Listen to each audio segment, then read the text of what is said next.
Show અર્થ.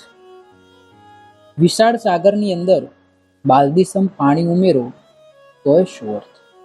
ગુલાબની પર ભલા તમે પરફ્યુમ છાંટો તોય શો અર્થ. વર્ણ શ્યામ હોય ત્યાં કાજલની પીછી લગાવો તોય શો અર્થ. મા બાપના મરણ બાદ તેમનું સ્મારક બનાવો તોય શો અર્થ. પરીક્ષાના પરિણામ બાદ રોવા બેસો તોય શો અર્થ. અને કલમનો કાળો ડાઘ લાગ્યો હોય ત્યાં વર્ણ ઘોરો હોય તોય શો અર્થ.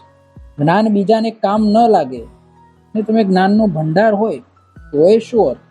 મા બાપનું દિલ દુબાવી લગ્ન ધામધૂમથી કરો તોય શો અર્થ.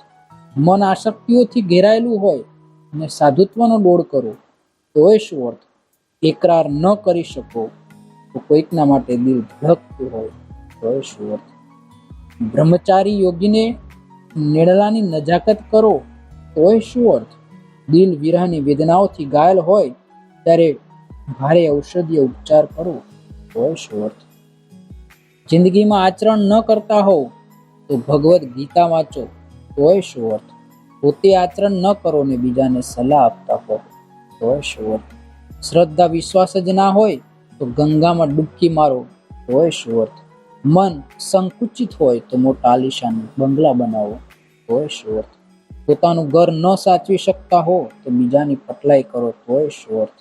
અશાંતિ અને ઇન્દ્રિયોથી મન ઘેરાયેલું હોય તો ઓમ શાંતિમાં બેસો તોય શો. વાળ ધોળા થઈ ગયા બાદ કૃત્રિમ રંગ લગાવો તોય શો અર્થ. ચહેરા પર કરચલીઓ પડ્યા બાદ ગાર્નિયરના પેક લગાડો તોય શો અર્થ.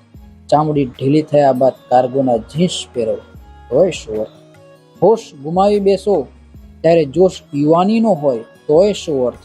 જીભ પર અપશબ્દોની માયાજાળ રચાતી હોય પછી ભલે ને કુરાન બાઇબલ ગીતા કે પૂજા પાઠ કરો તોય શો અર્થ. દેહમાંથી પ્રાણ ઉડી ગયા બાદ ફૂલોનો રાજ્યાભિષેક કરો તોય શો અર્થ. અરે દોસ્તો, કહેવાનો ભાવાર્થ મારો એટલો જ છે કે જીવતા જીવ જેને શાંતિથી જીવવા ના દીધા અને મૃત્યુ બાદ એના સ્મારક બનાવશો તોય શો અર્થ. અને મૃત્યુ બાદ એ દેહની અશ્વિની કુમારમાં પણ બાળો ને તોય શો અર્થ.